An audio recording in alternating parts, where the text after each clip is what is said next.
Tamis nga pahiyom ang makita sa panagway ni Gobernador Gwendolyn Garcia dihang midawat sa bouquet sa mga rosas nga gitunol ni Bukal Red Andre Duterte.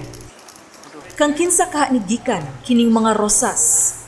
Labi na nga hapit na ang adlaw sa mga kasing-kasing karong Pebrero 14.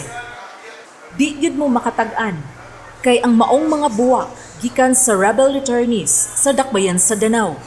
Ang mga kanhi rebelde nga nibalik sa sabakan sa balaod atol sa unang termino pagka-gobernador ni Gwen Garcia.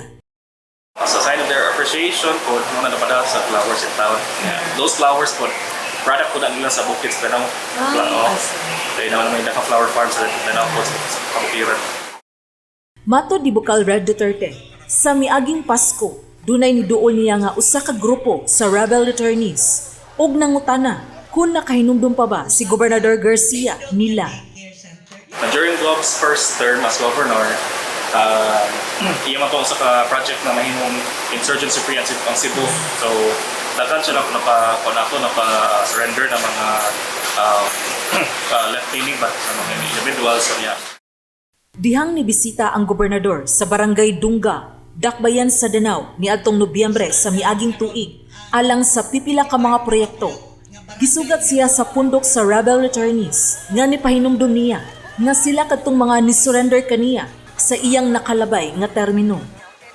Kung mahinumduman, dili lang ang kalambuan sa infrastruktura sa kalungsuran ug mga syudad ang gipaningkamutan ni Garcia, kundi prioridad gihapon niya ang kahusay ug kalinaw sa tibuok probinsya.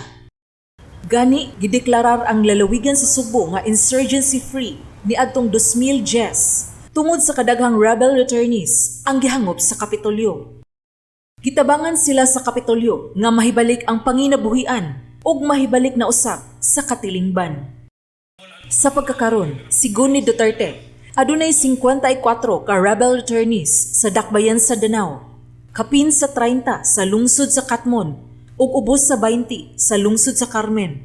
Kasagaran kanila nang ginabuhi isip mga mag-uuma o construction workers.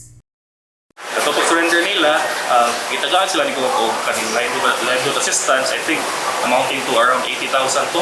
According to them, nga dili yung taon sila kalimot, no? Even until now, moto pagpasko, ay doon na kung siguro ko na nakalimot pa yung taon nila, then ako ay approach ko, so ikaw siguro na of course, kalimot pa siya, o niya, itagaan yun niya, o riskuhan po ba, na sa kasakong bukas, o niya na may mga canned goods. Sheila Gravinez, Balita sa Subo.